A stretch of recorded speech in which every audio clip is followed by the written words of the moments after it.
I may do rap parliament. I may have proceedings and proceedings. They are so. Afenyo said the clerk of parliament is someone in. We don't know the reason. Almost someone here Afenyo 1 on an account 2. After say video no baby a title no because me per se skip and name may be a film. It's debate in a course on Ayariga kasa briefly. Afenyo be kasa be ti Ayariga din inti Ayariga shas or kasano. And Afenyo be interrupting us only din onti because all kasano no din. Yes.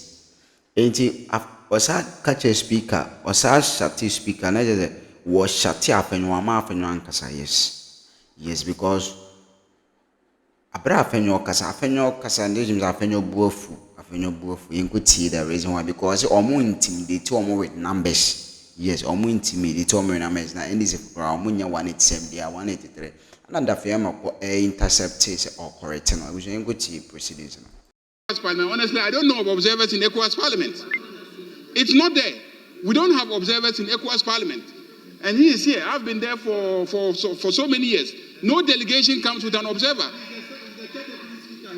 Yes, and you are the third deputy speaker. We don't know of observers in ECOWAS Parliament, but just out of trying to compromise, Speaker said, look, let's add somebody, let the person be accompanying them and observing proceedings and coming back. When there's an opening in future, then we allow the person to go. So in effect, what we've done is we've ceded the ECOWAS Parliament to you, and we're also pleading with you so that we can take the Pan-African Parliament plus an observer. In fact, our chief whip was an observer in the Pan-African Parliament. He was, because they accept observers. Yes, as part of the compromises. As part of the compromises, usually we make compromises. So I'm pleading with you that this arrangement works for all of us. So let us accept the arrangement and then move the motion so that we can have the communication sent to the Pan-African Parliament. The names are the addendum.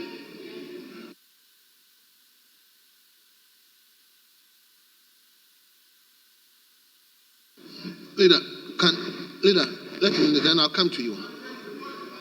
No, I'll come to you. Let me.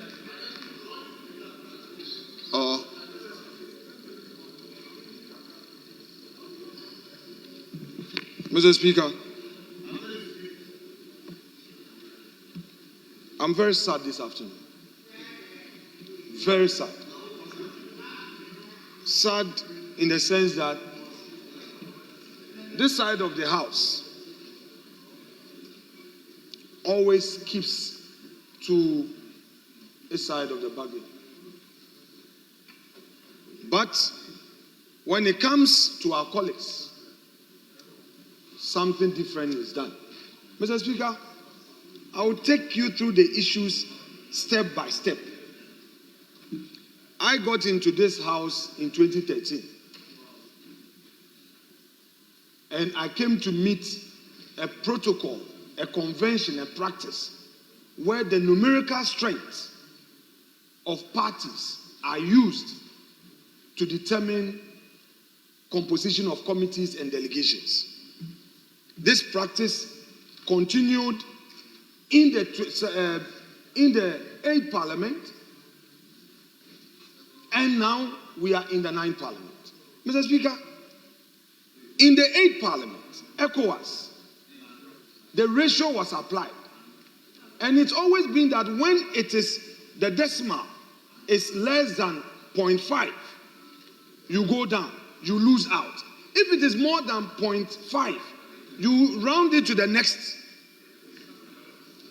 decimal point so that you would benefit. Mr. Speaker, the ratio as agreed upon in this 9th Parliament is 32%, 68%. We are 32%. They are 68%. It's being used to calculate the committees. Mr. Speaker, there are committees that you have 13 NDC members and we are just 5. We've accepted it. It got to a point during the negotiations, I sent my respected chief whip to approach our colleagues that for some of the committees that we are 0.45. They should at least compromise for us to have one more. They said no. We kept quiet. I said, it is what it is. Mr. Speaker, we are not striking a compromise on any matter. We are demanding what is our right. And this morning, I sent a message to my respected colleague, the majority leader, that I am not pleading. Yesterday, the clerk to Parliament invited me. We had a discussion all together. They are saying that the people they propose are all senior members. So it is difficult to drop a name because they've already communicated to them. But what about us? Mr. Speaker, let us not do this to ourselves. If we all agree that there's a formula, your 32%, Mr. Speaker, about 5 months ago, I calculated the 32%, circulated to the chief whip, the majority leader, Mr. Speaker. I heard my colleague mentioning Speaker's name. When we met Speaker saw the calculation and said, but that is the formula. You have 2 from for Pan-Africa, and you have 3. There's nothing like any observer compromise. There's no compromise. It's a matter of right. Far right. Let's not do this to ourselves. Let's not do this to ourselves. Let's be fair.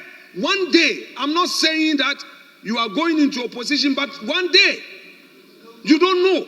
We had 169. In less than 4 years, we came to 137. I recall some of your colleagues in negotiations, they would tell me that, hey, your former boss, when he had the numbers, this is what he did to us, so we won't compromise.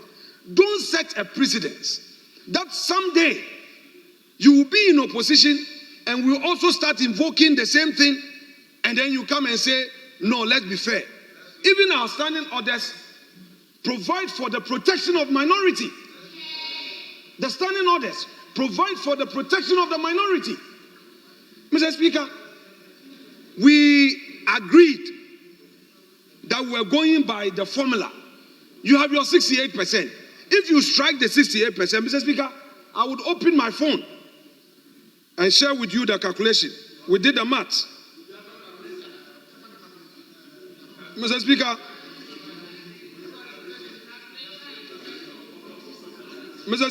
yesterday I repeated the calculation. Let's start with ECOWAS. If you calculate majority, 0.68 times 8 is equal to 5.44. Minority, 0.32. And in fact, there's a reason why in ECOWAS at the 8th Parliament, we had it 4-4. Because when we calculate, we were getting 3.44, we were getting 4.44, and they were getting 3.56. So they said, hey, that is what it is. That's why we shared it equally. Mr. Speaker, let's deal with Pan-Africa. In Pan-Africa, it is 5, a delegation of 5. I calculated and shared it with them. Majority, 0.68 times 5 is equal to 3.4. Minority, 0.32 times 5 is equal to 1.6. The same formula, the same precedence. They would get 3, and then we would get that we should take 1 and have an observer, and then you should have 4. Mr. Speaker, why would we be changing the story as we find convenient? No. Yesterday I made it clear. I made it very clear. And my respected colleague, the leader of government business, said he was going to consult. And I said there's nothing to consult about. What about all our 3.44? Some committees, independent constitutional bodies. How many are we? The minority. We had 4. Some of it, you didn't even compromise that you had about 14. Go to public account. How many do we have there? Why didn't you compromise on some of these ones for us as minority? You did not. Now when it got to the delegation, Mr. Speaker, currently there are some delegations that they have 7 and they give us 1. We don't even know how it is done. There are a lot of travel delegations that this formula does not apply, and then they do it as it pleases them. It's not fair. We have IPU, we have CPA. I insist that all of these delegations, let's lay the report. We cannot limit it to only Pan-Africa and ECOWAS. There are other delegations. We have other delegations. I would plead that we ensure transparency. Our friends should look at posterity. They should look at tomorrow. Look at tomorrow. You are 183 today. Think about tomorrow. I'm saying that 187 very well with the independent 4. You have one, no problem. 183 NDC. Let me deal with NDC. You have 183 today. What are you going to say? 183 plus 4, 187. The majority caucus. Majority caucus with the 4 independent, but it's okay. NDC in this chamber is 183. NDC caucus in this chamber, you have some independent adding up to your numbers. But you have 183. You are not 187. It is plus the independent MPs. So your caucus is 187. What's your problem? But the NDC is 183. Mr. Speaker, there is peace in this chamber. Let's maintain that peace. We are here as a family. Even the list that we have on our side, Mr. Speaker, is not conclusive. I was supposed to do some amendment. I didn't know it was going to be advertised. There are some consultations that I did.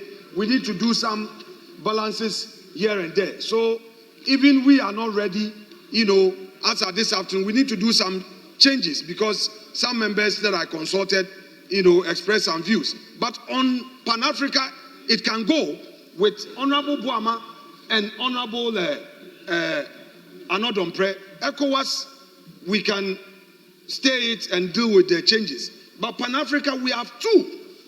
Our 2, which is as a matter of right. We are not negotiating. We are not begging anybody. We are not pleading. It is as of right in accordance with the known precedents that we all know. We have 2. It's Honorable Patrick Buama of Okankwe Central and Honorable Anodompre of Isawo Madwejiri, the Chief Whip. Mr. Speaker, I am grateful. If they want to do the observer status, that's fine. They can. We will not even ask for observer. We are okay with our 2. They can decide to have even 3 observers. That's up to them. Yeah, Mr. Speaker, just a moment. You see, I've heard everything that he has said. We've all been in this house, and I think Honorable Muntaka is one of those that understand these things better than any other person. But the reality of the composition of the Pan-African Parliament is this, that it is always led by the first deputy speaker. Non-negotiable. The first deputy speaker can be an MPP member. The first deputy speaker can be an NDC member. It is always led by a first deputy speaker. Listen to me. I listen to you in silence. I listen to you in silence. The first deputy speaker has always led the delegation to the Pan-African Parliament. Statutory. You can't change that.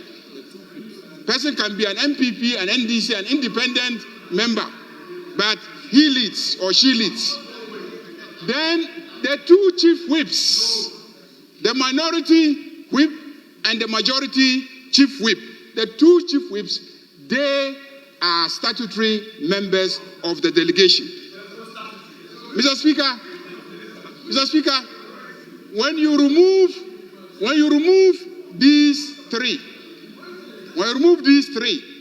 technically the appointive members are only 2. The members that are to be appointed are only 2. Now, with 2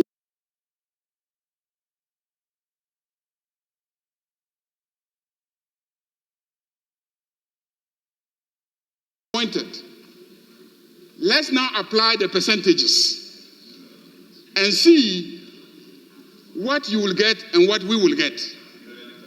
That is why when you do the analysis, we said that for the 2 nominations, take one and then we'll take one. Well, Honorable Muntaka is here. Go to the records and see whether throughout the life of the delegation, whether it has always not been the first deputy speaker who leads, then the 2 whips who join him, then we now nominate 2 people to join them. If you look at it from that perspective, it is simple. It is simple. So yes. So please, let us allow this arrangement to go on so that we can have the gender representation. Each of us gets to send 1 person, then the statutory members, being the speaker, and then the whips, will get to go.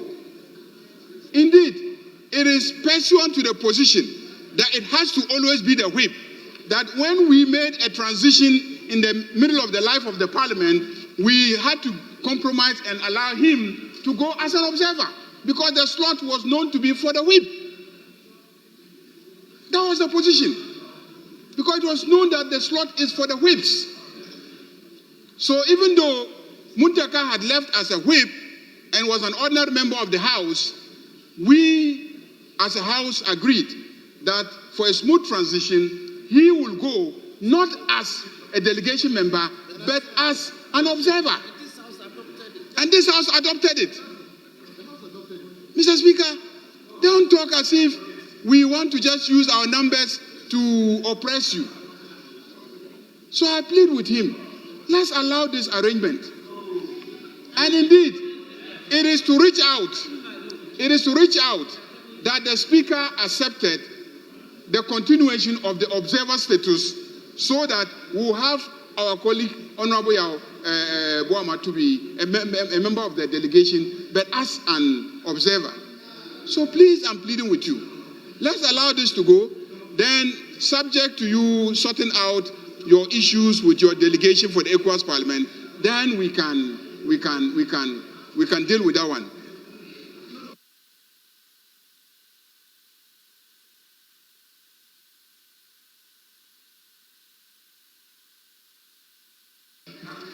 That new theory of statutory membership is unknown.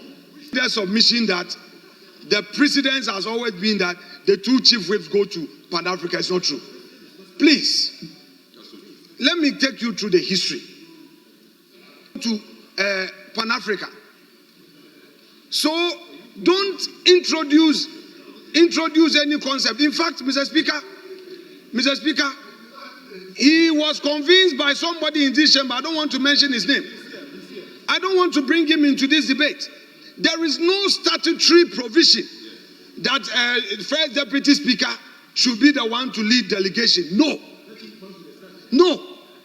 Let's not create a new. You see, this Harvard jurisprudence that is often being introduced.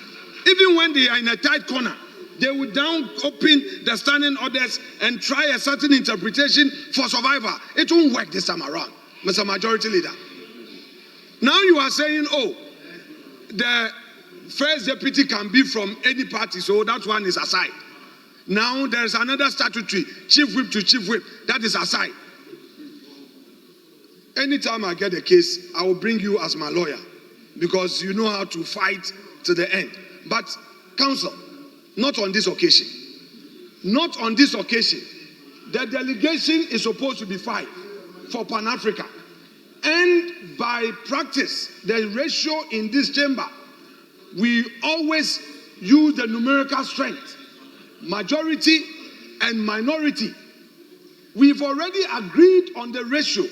32%, 68%. You've used your 68% to take all the committees. We didn't complain. We did not complain. You never compromised when it was 3.45 for us to get the next so that we'll even have 4. Mr. Speaker, you go to Finance Committee, go and see. We just 6 out of the whole lot. Public account.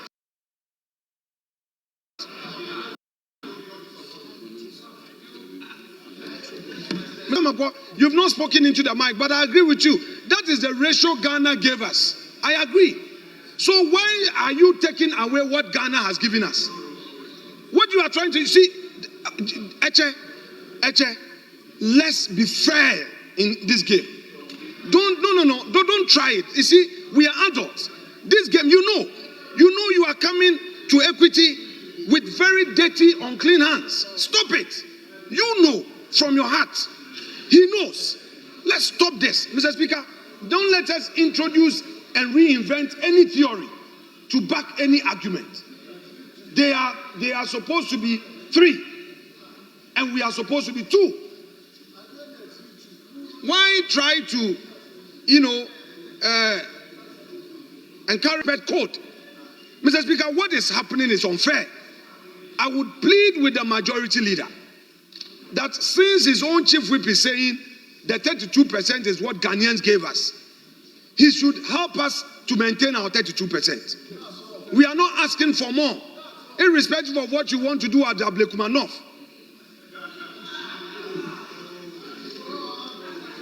With the news that is coming up, let us maintain our 32%. Let us have the 2 for Pan-Africa, our 3 for ECOWAS. That is what we are entitled to, and we demand it as of right for the umpteenth time. Let me repeat it. We are not going to do any so-called